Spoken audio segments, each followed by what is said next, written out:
어젯밤 11시부터 진행된 노사 막판 협상이 결렬되면서 국민은행 노조는 오늘 하루 총파업에 들어갔습니다. 일부 영업점에서는 업무 차질이 빚어지면서 고객들이 발길을 다시 한번 돌려야 하는 상황이 빚어지게 되었습니다.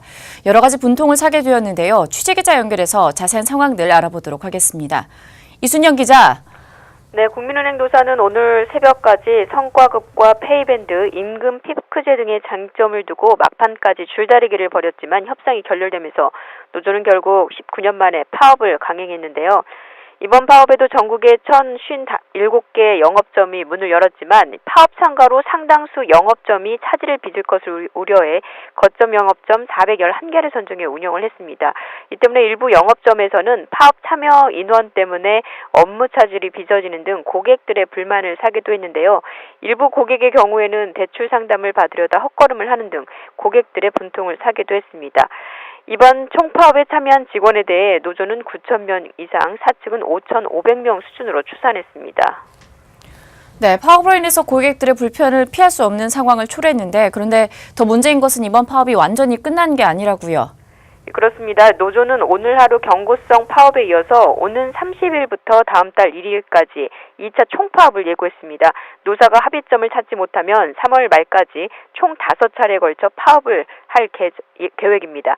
특히 2차 파업의 경우에는 설 연휴 직전이기 때문에 자금 업무가 몰리는 시기여서 만약 파업이 이뤄질 경우에 업무에 큰 혼란이 있을 것으로 예상이 되고 있습니다. 네, 그런데 노조가 사후 조정을 신청하는 방안을 검토 중이라고 밝혔다고 하는데 이건 무슨 얘기입니까? 네, 이번 노사 간 주요 쟁점은 성과급과 페이밴드 임금 피크제 도입 시기였는데요. 양측은 성과급과 임금 인상폭 등에 대해서는 어느 정도 이견을 좁혔지만 임금 피크제, 페이밴드 등에 대해서 합의점을 찾지 못하면서 끝내 협상이 결렬된 것으로 알려졌습니다. 노조는 2차, 3차 파업을 예고하면서도 임단협이 마무리되는 시간까지 주요 쟁점과 관련해서 타협 의지가 있다면서 중노위 사후 조정을 신청하는 방안도 검토하고 있다고 밝혔습니다. 네, 과거에 한 발씩 양보하던 임단협과는 조금 다르게 파업이라는 이 극한 대립 상황까지 치달으면서 총파업에 대한 여론은 역시 좀 싸늘한 것 같습니다.